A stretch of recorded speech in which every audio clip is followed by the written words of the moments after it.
Olá pessoal, dando continuidade aos nossos vídeos de entrevistas para vocês conhecerem as pessoas que constroem Antofágica. Hoje eu tô aqui com o Beto, que é editor. Tudo bom, gente? Obrigada por estar aqui com a gente. Imagina, tô ansioso para falar aqui, contar um pouco da Antofágica, do que acontece, o que a gente faz com os nossos livros lá e até ele chegar pro leitor. Além de conversar sobre todas as etapas do livro, a gente também vai falar sobre a visão que o Beto tem dos clássicos, obviamente os clássicos preferidos, porque eu sei que vocês sempre querem saber quais são os preferidos de todo mundo, então eu espero que vocês gostem da conversa.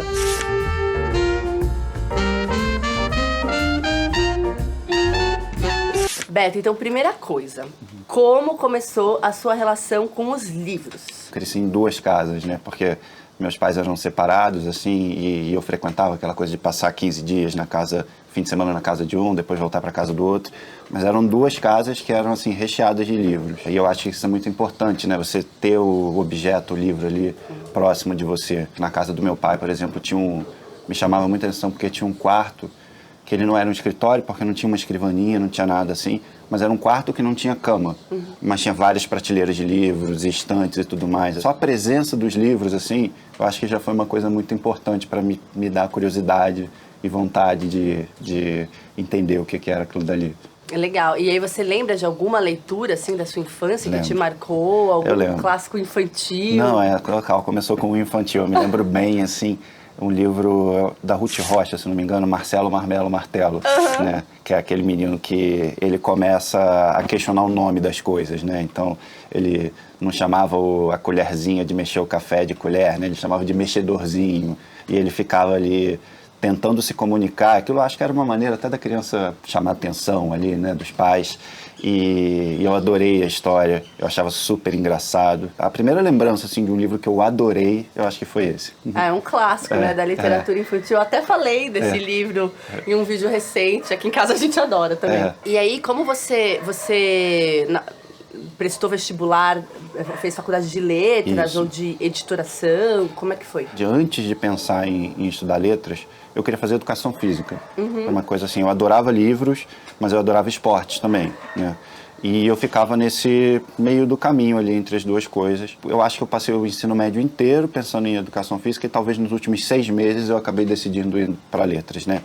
E eu queria ser professor, né? Tanto em educação física ou em letras, a ideia que eu tinha era de ser professor. Eu ainda acho uma profissão espetacular, né?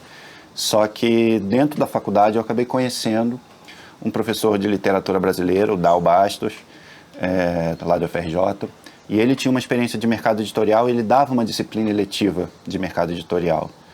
E eu me inscrevi na disciplina porque eu achava interessante. Eu acho que nessa época também, assim, eu já estava repensando um pouco o magistério, porque é muito, muito mais puxado do que a gente imagina no início da faculdade, né?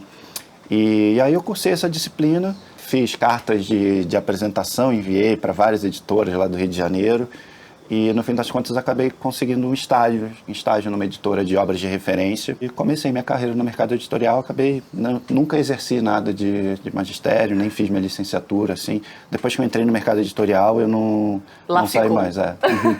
Eu sei um pouco, mas não sei totalmente. O que faz um editor? O que um editor faz? Uma vez que ele está dentro de uma editora, ou de nicho, ou, enfim, uma editora, seja pequena ou grande, o que faz um editor? Essa pergunta é boa e é um pouco difícil, assim, né? Mas existem vários tipos de editor até. Eu acho que também, eu não sei se isso é uma coisa que as pessoas sabem, né? O público geral sabe, assim. Porque você pode ser um editor executivo, um editor de aquisição, um editor de produção, um editor de texto, sabe? Isso varia muito de editora para editora, até o que cada tipo de editor exerce, quais são as tarefas, assim, é uma coisa um pouco fluida, né? Um editor, de certa maneira, eu acho que isso acaba pegando ali um pouco de todos esses tipos de editores, ele é aquela pessoa que acompanha o livro do início ao fim, sabe? É aquela pessoa que, de alguma maneira, dentro da realidade ali, da função que ele acaba exercendo, que pode ser no texto, pode ser na escolha da capa, ou pode ser até no momento que tem a proposta para a compra do livro para a editora, né? Ele é alguém que acompanha o livro em toda a vida dele dentro da editora, sabe? Até desde a gestação, né, que é a parte da pré-produção, ali quando você pode fazer a aquisição, seja estrangeira ou nacional, até o momento de enviar para a gráfica, assim, o editor é alguém que está ali próximo. Em Antofágica, então você faz o acompanhamento desse processo de cada livro. Sim, Conta um pouco sim. como que é assim a rotina de trabalho. O início de tudo, na verdade, é pensar o que a gente quer comunicar com um determinado livro, sabe? Então, tem a escolha de um título, que, né, isso também é alguma coisa que tem uma conversa dentro da editora, mas a partir do momento que a gente define que vai fazer um título, eu acho que a primeira pergunta é o que a gente quer que esse livro diga para os leitores, né? O que esse livro quer comunicar. E aí isso passa por escolher o artista, né? Que eu acho que é o primeiro passo em Antofágica, é escolher o artista que vai fazer as artes do livro e conversar com esse artista, né? A gente dá muita liberdade para o artista realmente fazer uma interpretação bem particular, mas a gente conversa, explica mais ou menos o que a gente está pensando para o livro. Esse é o primeiro momento. Depois aí varia de livro nacional para internacional, né? O livro estrangeiro a gente tem a etapa da tradução, que também é uma etapa que eu fico muito próximo de escolher o tradutor de cada obra, né? E por aí vai, a gente vai da tradução para a preparação. Nesse momento o artista já está meio que ali do meio para o final né, das artes, do processo artístico. Então, aí é o momento em que a gente começa a conversar sobre projeto gráfico. Essa etapa do projeto gráfico das artes, hoje é uma etapa que o Daniel fica muito próximo, né? Mas eu e a Vitória, a gente também está ali conversando com ele, dando opinião, indicando pessoas e coisas assim. Eu acho que da etapa do projeto gráfico em diante, quando o livro é diagramado, quando a gente vê aquele primeiro PDF ali com a cara de como o livro vai ficar, né? Daí até o momento de enviar o livro para a gráfica é o caminho do que eu faço em Antofágica. São muitas etapas, vocês estão vendo, né, pessoal? Não é fácil assim, não, sai um livro. Eu lembro que uma vez, há um tempo, em outra editora, né, eu fiz um treinamento de produção editorial. E eu acho que eram 37 etapas, né, contando todas as etapas. Mas isso também varia muito de editora para editora, né? Essa era uma editora de livros didáticos, essa, que tinha uma produção também diferente da Antofágica. Mas é por aí, eu acho que a Antofágica deve chegar ali em 35, 37 também. Eu tinha essa dúvida, hoje eu sei o que é, né? Mas eu imagino que muita gente tem essa dúvida também. O que é a preparação do texto? Porque a tradução legal. A gente sabe o que é. Sim. Mas o que é a preparação? O que o preparador faz? O preparador, ele recebe, se for um texto inédito nacional, né? Ele trabalha ali no manuscrito do autor. E num livro estrangeiro ele recebe a tradução e ele compara a tradução com o livro original. Ele realmente tem um cotejo ali de linha a linha, palavra a palavra, fazendo mais do que uma revisão textual, sabe? Não é uma revisão... Tem isso também, tem revisão ortográfica, gramatical, né? Mas ele faz um tipo de intervenção ali um pouco maior. E também tem toda uma preocupação de formatação, né? De deixar o arquivo preparado para o designer que vai receber para fazer ali depois a diagramação do livro. Ele pode, eventualmente, mexer no estilo também do autor?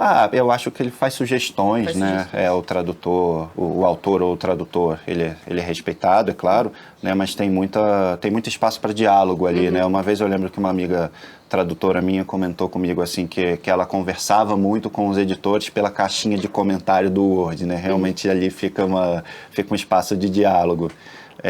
Mas existe espaço sim para esse tipo de observação. E a ideia é que tenham muitas etapas de cuidado com o texto. Você escreve, acho que você deve saber como é isso, né?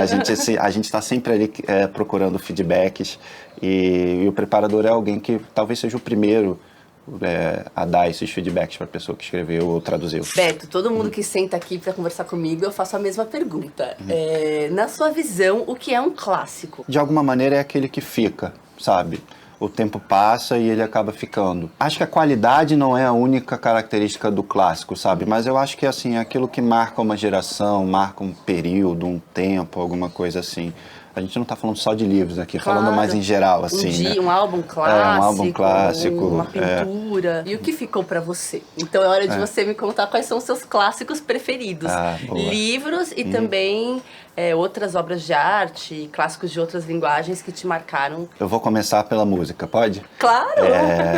Eu sou daquela geração ali, comecei a ouvir música ali no meados dos anos 90 ali, né? Eu fui marcado pelaquela geração grunge, né? Então, se eu tiver que começar falando sobre algum clássico de alguma coisa, com certeza é o Nevermind, o CD do Nirvana, aquele do bebezinho na capa, né? Eu me lembro até hoje o dia que meu irmão me entregou aquele CD, né? CD físico, assim. E ele falou, Tom, acho que você vai gostar disso daqui. E aí ele acertou em cheio, né? Acho que hoje em dia eu até gosto mais até do que ele. E é algo que eu ouço com frequência até hoje, assim, sabe? Entro lá no Spotify, coloco o CD inteiro para ouvir. Eu gosto de ouvir em sequência certinho, né? Do começo até o final. Do começo até o fim, né?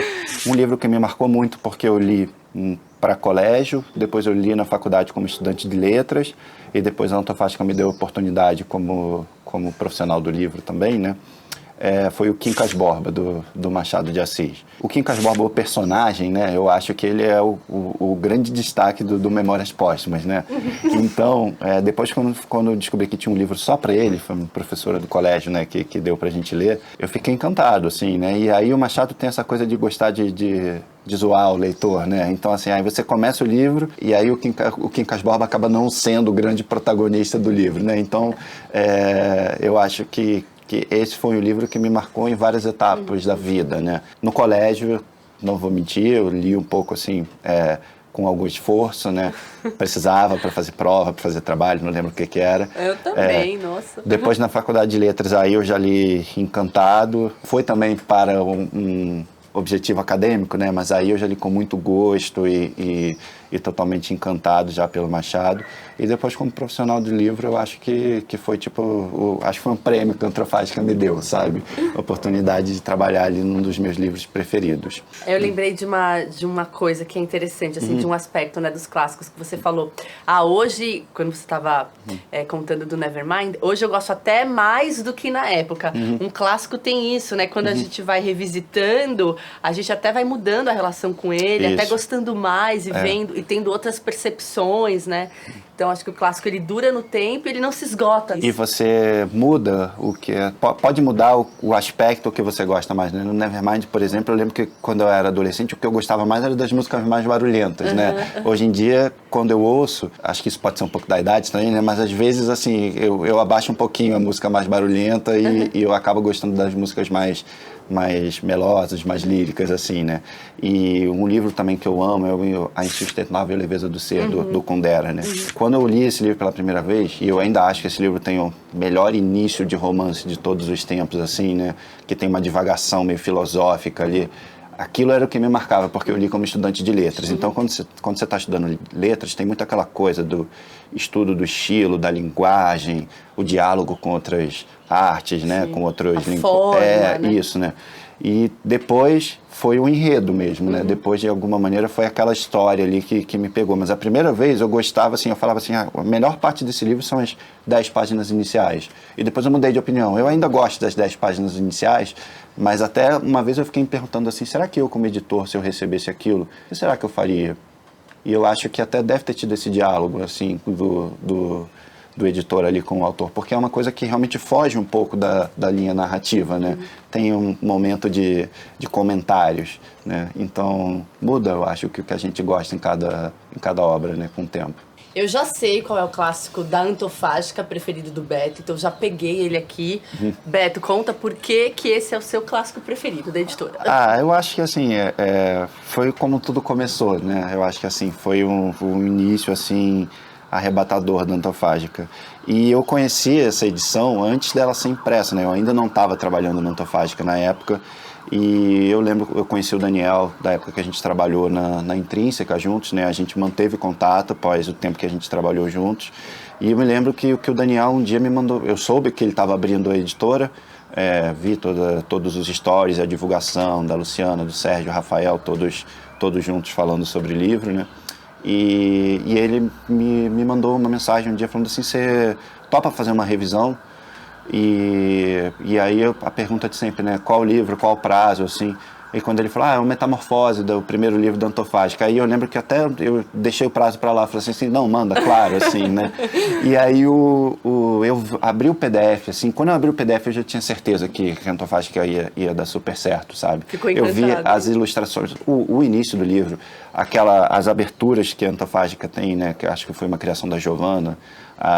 O início do livro como um filme clássico, né? Aqueles créditos bem de filme mesmo. Eu vi isso aqui é diferente, né? E aí fui vendo as primeiras ilustrações do Lourenço. Metamorfose é um livro que eu acho que também, assim, muita gente lê em muitas edições, né? E não tinha nada igual a isso daqui, né? Então, eu abri é um livro que eu adoro, e aí eu descobri que seria uma edição assim que com certeza, no mínimo, ia ficar na minha prateleira para sempre, sabe? E depois ainda, né, tive a sorte de poder vir trabalhar na editora. O que você diria para quem quer trabalhar no mercado editorial? Ou como editor ou editora propriamente dito, ou, enfim, trabalhar em outras funções, mas de alguma maneira atuar nesse mercado editorial que tem muitas funções, né, muitas possibilidades. O que você diria? Eu acho que para trabalhar em outros setores, né, outras funções, assim, eu não sei se eu conseguiria dar umas dicas, eu acho, muito boas, sabe? Mas para o editorial, eu acho que, assim, é interessante a função de editor, né, a profissão de editor é interessante, assim, que você não tem tem as formações de editoração, de produção editorial e tudo mais, assim, mas você não é obrigatório, né? Você não precisa fazer isso para exercer. Eu acho que a primeira coisa que um editor tem que ter é realmente ser um leitor, assim, né, apaixonado e fluente, porque você vai fazer aquilo forçado. Demora um tempo até você chegar num momento da sua carreira em que você vai ler aquilo que você gosta de ler, né? Então, assim, se prepare para você conseguir, para entender que você vai ler em momentos que você talvez não quisesse ler e aquilo que talvez você não quisesse ler também. E para você se inserir no mercado, eu acho que a melhor maneira é começar fazendo freelas, sabe? Assim, faça cursos de revisão, cursos de preparação de texto, de tradução. Você vai, naturalmente, acho que você vai começar a conhecer pessoas no mercado. Procura, né, saber como cada editora abre as portas para novos colaboradores de freela, sabe? E eu acho que é a maneira mais legal e também é uma maneira que você aprende muito, porque você está ali trabalhando no texto. Quando você vai estudar isso, você vai entender tudo isso que eu falei aqui sobre a preparação, você vai entender de um jeito muito mais elaborado e melhor. Eu acho que é a melhor porta de entrada para você trabalhar no editorial é você começar a colaborar com editoras. Gente, eu já tinha terminado o vídeo, mas eu esqueci de fazer uma pergunta muito importante pro Beto. Aí eu fui lá pegar ele de novo, ele tava na porta saindo. Beto, o que você pode contar pra gente do que vem aí em Antofágica? Alguns spoilers, sem revelar demais, pra não deixar o prefeito bravo. Mas o que vem por aí? Não, vamos dar uns spoilers, sim, bem de levinho. Agora, do segundo semestre até o início do ano que vem, a gente vai publicar mais um Jane Austen, sabe? A gente pensou bastante sobre qual título escolheria e a gente acabou optando pelo Emma. Então, o Emma vai ser o próximo Jane Austen que a gente vai publicar. Outro livro que dá pra gente falar é O Amante de Lady Chatterley, do D.H. Lawrence. É um livro polêmico, escandaloso. A gente vai tentar fazer uma edição também bem escandalosa, assim, com umas artes que chamem muita atenção. Tá ficando lindo, esse eu já vi algumas coisas, estou adorando. Vamos fazer mais um Machado de Assis. O próximo romance, que vai ser um romance, a gente vai fazer um romance da primeira fase da obra do Machado, que vai ser o Helena. É um livro que eu acho que dizem que é o livro mais romântico da obra do Machado. A gente vai tentar fazer alguma coisa de estética que lembre um pouco novela, né? Vamos tentar fazer alguma coisa legal, assim. Nossa, incríveis os lançamentos. Mal vejo a hora de ler todos eles. Estou especialmente feliz com o Emma, da Jane Austen, porque eu já contei aqui no canal que foi a Antofágica que me plantou amor pela literatura inglesa. Eu li pela primeira vez Jane Austen com a Antofágica. Me apaixonei. Estou super ansiosa. Eu também. Estou muito ansioso para ver os livrinhos prontos e também ansioso para saber o que o pessoal vai achar. Muito obrigada, Beto, pela entrevista, pela conversa. Eu sempre gosto de saber mais sobre os processos do livro, enfim, sobre esse trabalho minucioso, né, em cima das palavras, da tradução, da preparação. Espero que vocês tenham gostado também da conversa. Lembrando que o link do Metamorfose está aqui embaixo na descrição do vídeo. Esse é o primeiro livro da editora, como o Beto contou. A gente tem um carinho muito grande por ele. É realmente uma obra de arte, sem exageros. E a gente se vê na próxima quinta-feira com mais um vídeo. Tchau!